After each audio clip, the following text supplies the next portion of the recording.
and welcome. I'm Lisa Lightner, and I'm here with you today for another episode of Don't IEP Alone Podcast. Little bit different setup. I am on video. You'll be seeing some YouTube shorts and reels and things like that.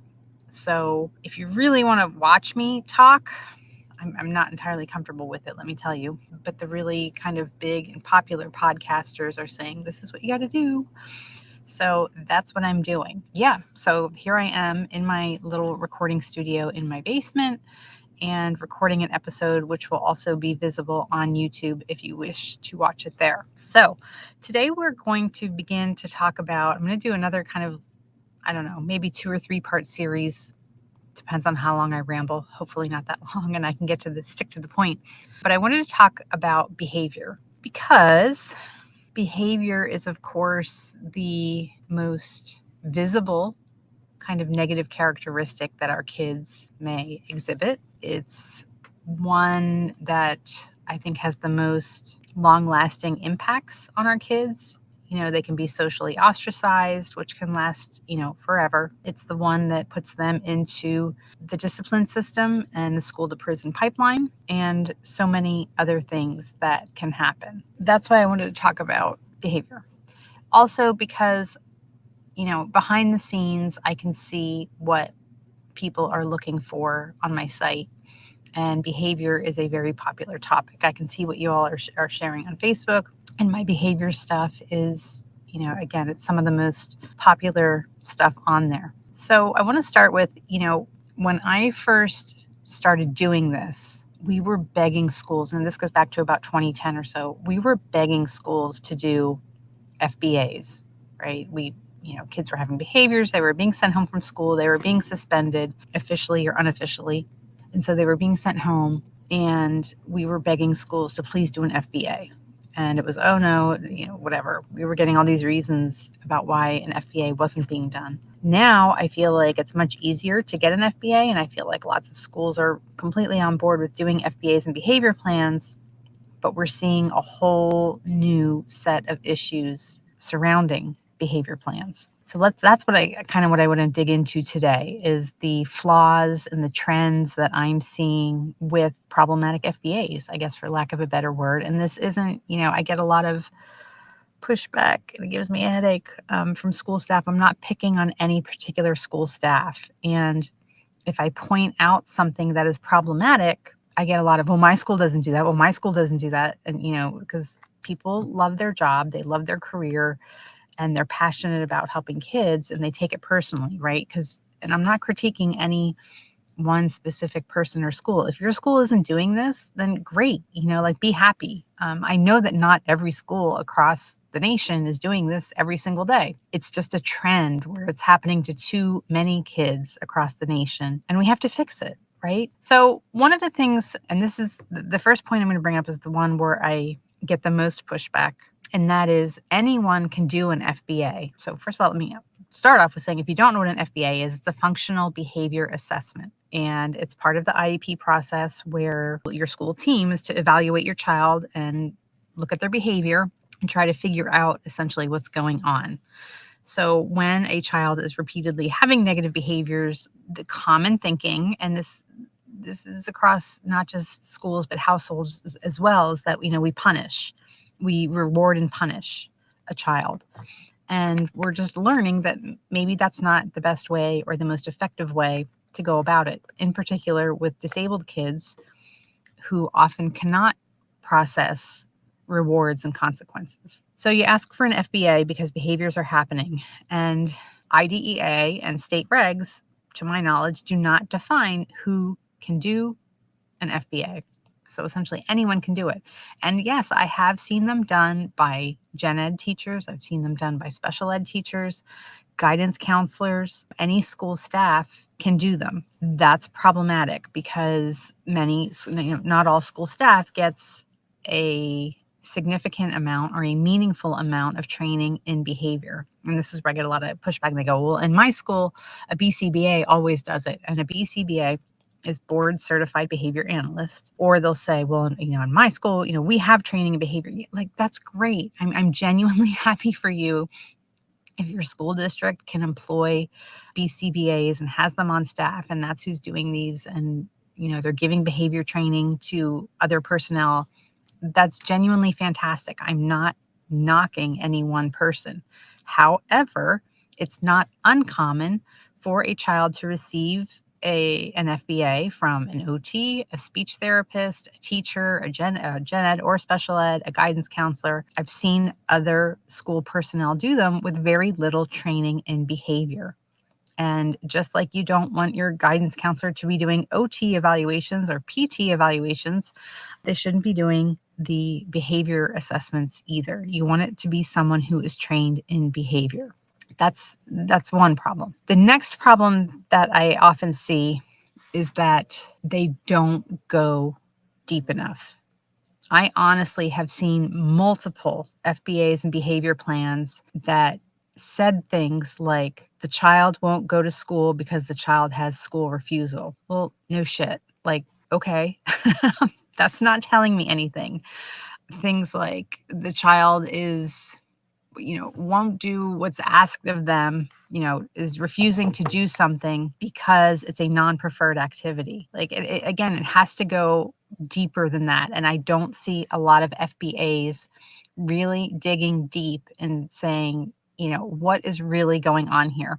So, for example, using the school refusal example that I gave, and I've also seen things like he won't go to school, he has school refusal because he has anxiety. Okay, great.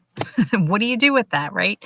You have to dig in and say, what is happening at school that is so anxiety inducing or so negative for the child that they absolutely cannot bring themselves to attend? That's where you need to go with this. What is going on? So is it a lack of skills? Is it bullying? Is it sensory? And so on and so on. You have to get in and figure it out, like at a very deep level. And this goes for anything. Like we have to figure out why, for school refusal, like why, what is so, I don't even know what to say besides negative. Like, why can't the child bring themselves to go to school? So it's a basic FBA will do what they call ABC. What is the antecedent? What is the behavior? And then what are the consequences? And that's just sometimes a little too basic. You have to go deeper than that. And the same goes for eloping, right? Eloping is kind of sorta on it. It's just kind of like a different flavor of school refusal, right? The child is eloping and escaping a situation. And it has to go deeper than the child eloped from the classroom because they didn't want to be there. And that is, I'm not kidding when I tell you that we see that on FBA sometimes. So you have to ask yourself, what is so negative? What is happening in that child's brain that they absolutely cannot make themselves sit there any longer, right? Because we do this as adults, right? We elope from situations, but we know how, we have better and more appropriate skills to do it. But sometimes you've been bored. Sometimes something's been too hot, too noisy, too whatever, and you make yourself kind of endure it to a certain degree until you excuse yourself and leave. That's what kids are doing, right? They're taking that sensory break. They're leaving a situation. They're saying, it's too hot in here. It's too noisy.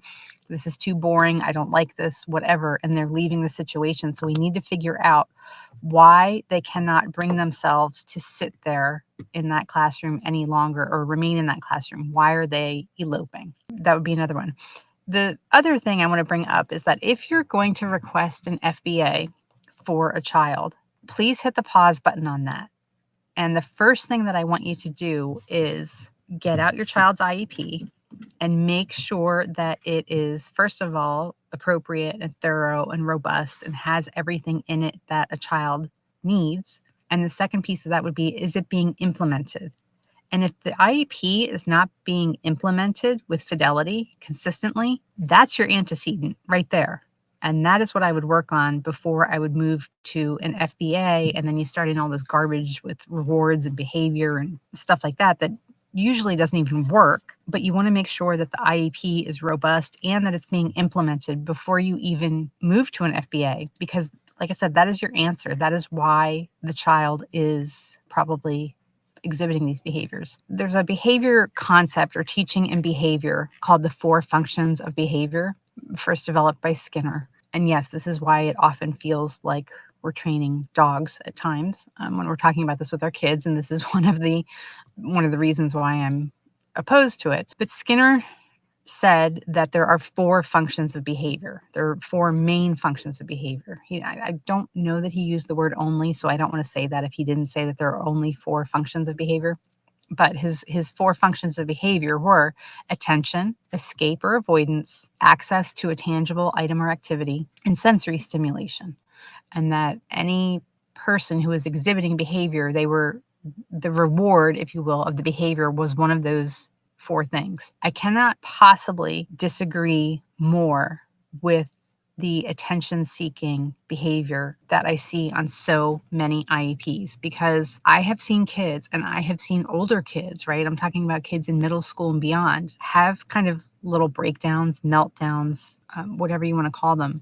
I have seen them kind of lose it, so to speak, in front of their peers, or have heard about it afterwards. I don't know of any teenage boy who wants to have a breakdown or a meltdown in front of their peers and cry in front of their peers in middle school. And then I've seen behavior like that labeled attention seeking. Kids don't know that, don't want that. They know the consequences, whether they can fully grasp the repercussions, and obviously they cannot process it out or it would be happening differently. Kids understand how they're going to be excluded and socially ostracized for some of their behaviors, and yet they cannot stop themselves from doing it. So please stop telling us that this is attention-seeking behavior. Society, as a general rule, our society makes it easier for a child to be the bad kid instead of the dumb kid.